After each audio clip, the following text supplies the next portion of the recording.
Hello, Georgetown. I'm Beverly Enos, and you're watching Spotlight Georgetown. You can find us on your local cable TV station. They're making me giggle here. On your local cable TV station at 8 in the morning and 8 in the afternoon on Fridays, Saturdays, and Sundays. You can find us at other times, but that's kind of our standard time. And if anybody would like to be part of this process, this is your cable.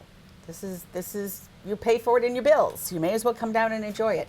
They have equipment. They will train you, and they will teach you what to do and how to do it and have some fun. So if you are looking for something different to do, come on down. Now today we're talking to Miss Heather, who is actually Heather O'Toole Murphy. Yeah. And she's from the Georgetown Groveland Dance Academy. And it's Georgetown Groveland because it used to be in Groveland and now it's in Georgetown. Yes. So that's the difference. Yes. Now, Heather, where are you from?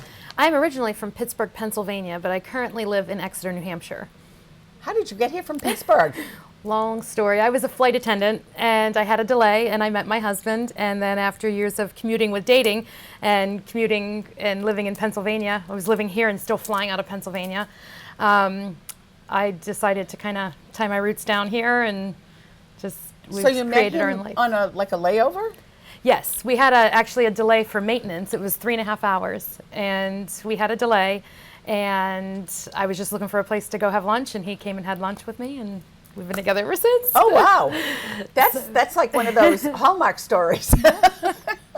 So you have a family. I do. You have your husband? I do. My husband Patrick, and my 14-year-old stepson Colton Murphy, and Josie Maupin, my daughter from previous marriage, and then we have ours together, Tegan Murphy, and she's 2. Okay, you have a lot of Irish stuff going on here. We sure do. Yeah. O'Toole Murphy. Mm-hmm. Yes. Lots of Irish stuff going on, which is a good thing. I'm Irish, sure so that's okay. How did you get started in dancing? I was very shy, and I had a 6th grade so teacher. Was I. I had a 6th grade teacher who literally pulled me into the guidance office and said, "We need something to help you break you out of your shell." She called my mother, and she said, "I'm taking her to a dance class tonight." And my mom was like, "Okay." And she took me to my first dance class. I absolutely fell in love with it. The next thing you knew, I was dancing 7 days a week. She actually bought me my first pair of jazz shoes. And she stayed a really good friend until she passed away several years ago. But she just really thought that there was something behind the shyness. And ever since dance, I've never been shy again. And that happens a lot with kids. It does. I was very shy. People around here will never believe it, but I was. And I danced from kindergarten all through high school. My daughter danced kindergarten all through high school. And then she went away to college, and she didn't dance for a while. She couldn't stand it. But she was in a college in Maine. She took up clogging.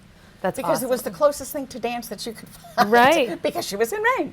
Exactly. So, now, what kind of dance did you start with when she took you to that class? I started with a jazz class, and then, of course, after the first class, I wanted to dance so bad, and my father was out of work, so I begged my parents for dance lessons. And the next thing you know, I started taking tap. My dad was a steel mill worker, and they had closed the steel mill, and they couldn't afford the lessons. So I went to the teacher and said, "I really want to dance," and she's like, "Why don't you just assist me?" And I started assisting her in the 8th grade.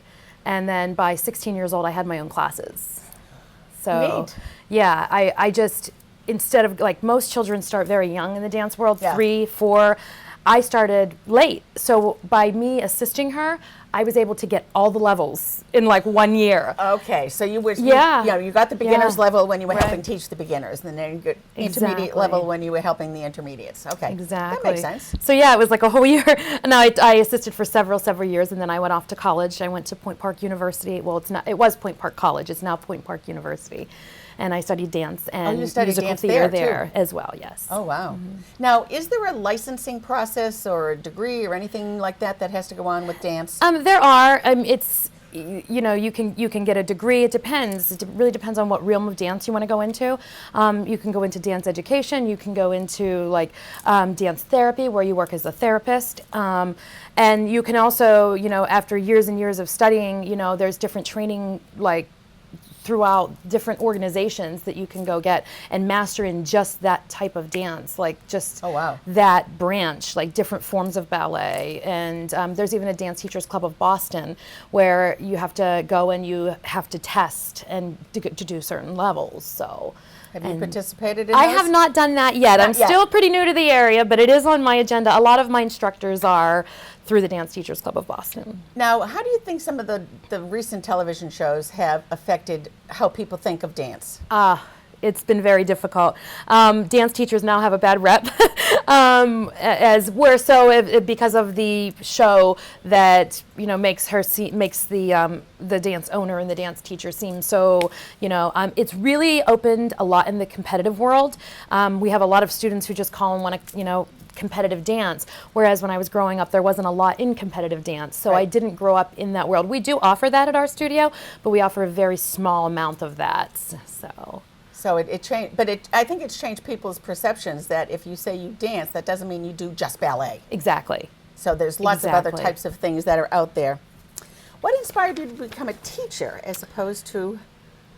I think just because, I was given the opportunity, because we couldn't afford the dance lessons, I was given that opportunity. I became, not only did I have my biological family, I had my dance family, and I wanted to be there all the time. And the teacher was like my second mother, and it was my home, and so that's really what inspired me is just the family atmosphere and just having somewhere to be. Growing up in the type of town where I grew up, where it was, repressed and there weren't a lot of jobs, there wasn't a lot for kids out there. So I made it my home. When I had friends that were going out and playing sports and doing other things and, going to parties and hanging out, I was practicing at the ballet bar. Yeah, you give up a lot. You do. A lot of the typical, what people think of as the typical teenage things that Right. they do. It also means you don't get into trouble, so that's not a bad thing. Exactly, and that's we have several students in our studio who just engulf themselves in dance, and they're there 5 to 7 days a week, and they want to be assistants, and they want to spend their time there, and we try to create that atmosphere where if they want to be there, we'll find something for them just to keep them there and to have something to do other than go get in trouble. Right. Town like Georgetown, there's not a lot of places No. for them to hang around without finding some sort of trouble. Now, why did you decide to open a studio in this area, in this general area? Well, originally, the studio I had worked for was the Agnes Stricker Dance Studio. She had been in business for 49 years, and she decided to retire, and I had been instructing with her for several years. And she had offered the studio, was I interested in taking over? And at first I wasn't, because I just had a baby. And that year, I said, promise me you're not going to retire, because I'm leaving my full-time job to teach more. She said, I promise. And then she had some issues in her, in her own life that she decided it was time. And I said to my husband, I said, this is the opportunity, this is the time. And we did it. We had a really rough start last year. We changed it from the Agnes Stricker Dance Studio to the Groveland Dance Academy, because there were sister studios. There was one in Okay. Revere and one in Groveland. And we wanted to create the studio just for the kids that we had. We wanted them to be the stars of the show. We wanted, them to be, to have their own place. So last year we actually flooded with all of the bad weather we had. Oh. And it was only supposed to be a few months cleanup, and it turned into many, many months. So we decided it was time to move.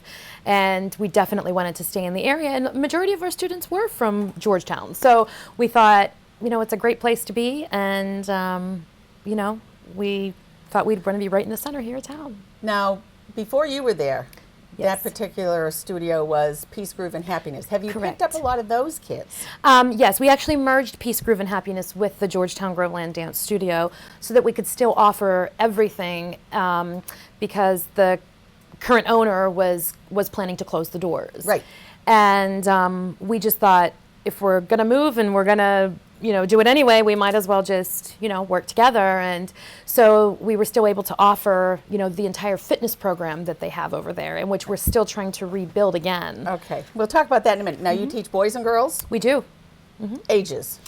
I would normally say 3 and up, but we actually have started teaching basically 18 months and up. We have creative movement classes. We call them the parent tots. So what it does... It's like a mom and baby It's like type a of mom thing? and baby. Okay. They come in, and at the beginning of the year, mom and baby dance together. And then a couple months into the year, mom watches from the front of the room, and they get to show us everything. By the end of the year, we like to have mom or whoever brings the child out in the waiting room so that they kind of transition through the year, and then our goal is to get them up on stage. So what kind of dance do they do then? They do mainly a ballet format, Okay. but they do more play learning. A lot of the songs are educational songs, colors, shapes, creative, fine motor skills, and Little kid stuff. Exactly, and like we're just hopeful at the end of the year we can keep them in one line. Without them getting shy. Right. What types of things do you offer? If you can list them without missing one. Right. We offer ballet, tap, jazz, point, lyrical, hip hop, musical theater. We offer Zumba. Currently, we are in the process of starting 2 new fitness programs. Pound, which is the new and upcoming fitness program with the drumsticks where you're doing a cardio program. We're also bringing something called Size, which is kind of go back to the 80s and think of jazzercise and bring today's type of dance into it. So now we're doing like a hip-hop-ish version. So we're in the process of offering that. For those of us that have come along way before this, what is hip-hop? Hip-hop is, it's funny because when I was growing up, we didn't have hip-hop. No, we had jazz. We had jazz. And then it turned into like street funk. Hip-hop is a beat-based dance. It's more of like today's type of dance.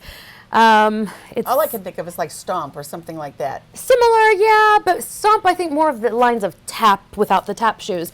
It's like a funk dance. It's a lot of bouncing, a lot of. I don't personally teach hip hop myself. I have a specialist in that area. Now, the day that I came in to see you, was that the gentleman that was that the class that he was teaching? He was teaching something called tectonic, which is new, and Jeremy that's his own style. He combined, I actually forgot to add that on my list of what we teach. He combined jazz, and he combined hip-hop together to make his own form called tectonic. And he was teaching that at Fitchburg University, and it was huge. Everybody loved it and just loved not having to be stuck in the realm of jazz or the realm of hip-hop and just meshing it together. And it's instead of more of like a rap type of beat, it's more of a techno beat to some of the music that he uses. It looks like a healthy workout. It is. From what I saw. Yeah. I mean, these kids are really getting as much as they would if they went out for sport and had to do all of the athletics that go with that. Absolutely. They were moving. Now, when does your season, let me back up for a minute. Do you have a show at the end of your season? We do. We have a show in June. This year it's June 18th, but it's usually towards the end of June. Our season runs from September to June. We also try to have a holiday performance mid-year, which we don't require costumes because we don't want the added expense for the parents. Okay. We want to get them on stage. We want to get them used to being in the limelight. We want to, show off what we've learned without having the stress of the recital, the end of the year performance. So it's more of a fun, easier going atmosphere than With the Christmas actual music and yes, holiday music. yes. Now, where are these shows performed? This past year, we had it at the Timberlane Performing Arts Center in Plastow, and we plan to have it again there. And we have not found a venue yet for our Christmas show. We are looking for our holiday venue, so we're in the midst of that. We haven't confirmed anything yet, but usually we do that in a high school auditorium or a middle school auditorium. Because we have a brand new school here in Georgetown, I so know. you might have a brand new auditorium to deal with. That's what we're trying to work with. Where are you located so that people know? We are located at 52 Central Street in Georgetown, right in the Crosby's Plaza with Pomodori's. So it's Crosby's, Get in Shape for Women, and Nail Salon, and you. Yes, Okay, right in the so middle you're of the right there. plaza. Now, what is the best part of having this studio? For me, it's the kids. It's the kids. You get so attached. We try to, like I keep saying, we have a family atmosphere. We call it, when we send emails, it's to our dance family. We try to create an atmosphere where it's not just about dance. It's about creating a better image for the children, about having them find something positive about themselves, feel good about themselves, and not everybody's going to be a prima ballerina, but they're learning and they're experiencing things, and it's neat, and it's really neat. I think the best part is watching the kids grow. Like, you have one that's 3 years old, and then the next thing you know, they're off to college, and it's like, you know what I mean? To see them grow through the years and just be part of that, How long have you been teaching? I've been teaching, well, here in the area, or just in general? In general, since I was 15.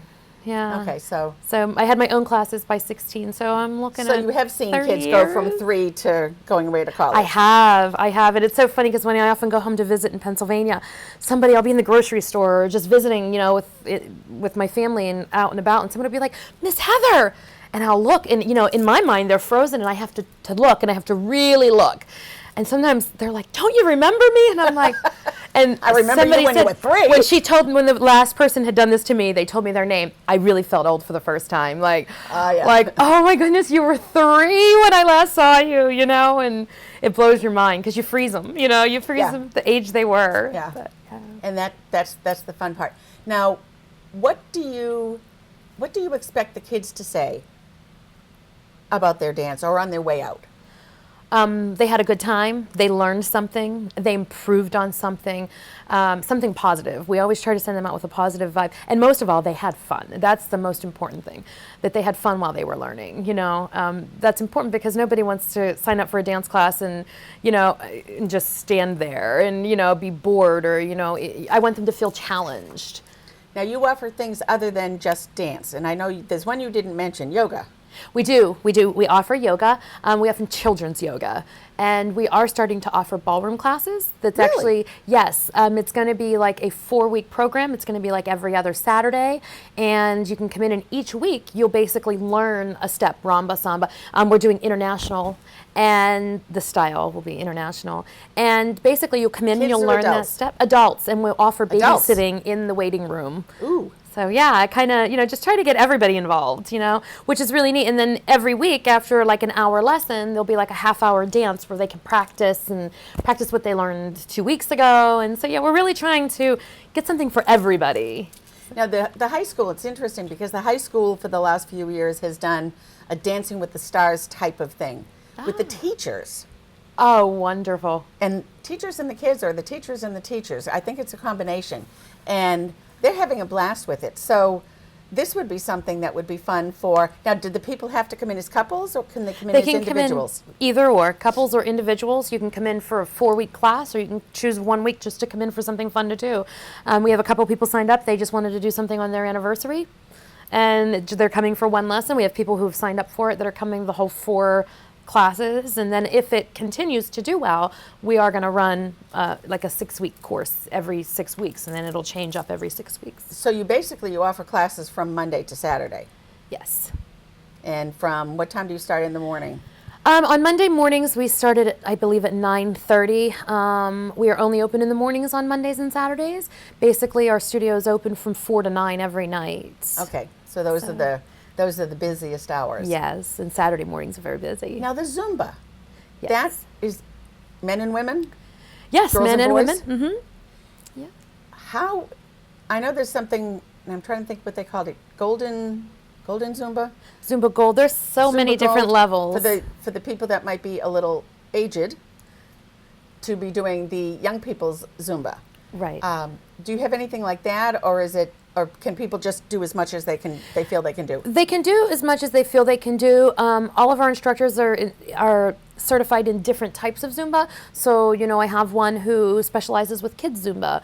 There's one who specializes in toning. So it's like Zumba toning where you actually use weights. Right now we have just basic Zumba, and on Tuesdays, Miss Ashley, she offers a half Zumba, half bar. So if you've heard about the bar craze. Okay, now what is the bar craze? The I know bar what bar is because very I did it. similar, yes, to I ballet danced. bar, but it's more of a fitness bar where it's a continual and and then at the end they stretch, and so she does a half a class with Zumba and she adds half of it into bar. So we're really looking to build that program and start offering more than just Zumba. Okay, so that's different. Now, for those that don't realize, bar is B-A-R-R-E. Correct. It's not going to the bar. Right, It's like B-A-R-R-E, ballet bar. Ballet bar. Is there anything else that you'd like to add or that we've missed? We're still accepting enrollments up until probably January, February. We hope Well, you to just opened in September. September. Okay, so this is really new. Yes. This is Yes. very new. I happened to see the sign on the door as I was coming out of Crosby's going to my car. And I said, I thought that studio closed. And I looked and I said, it's not the same thing. Yes, It's it a was new very studio. last minute. It was very last minute. The former owner was planning to close the doors, and I was looking for an immediate spot. And it just so happened that it just worked out. Like, she was literally closing in 2 weeks, and I had to start classes in 2 weeks. We actually opened in July, but our official grand opening was in August. So timing is everything. It sure is. Again. It sure is. And Again. some things are just meant to be. So Well, I hope you have an absolutely wonderful time here in Georgetown. Thank you. Thank you. Thank you Thanks very for having much for us. joining us. Thanks. It's been fun. And now we know some place to go to get some different types of exercise. Yes. That'll be a little more fun than just going to the gym. I'm Beverly Enos. You're watching Spotlight Georgetown. Don't forget Fridays, Saturdays, and Sundays, 8 a.m. and 8 p.m. Thank you for joining us. Bye for now.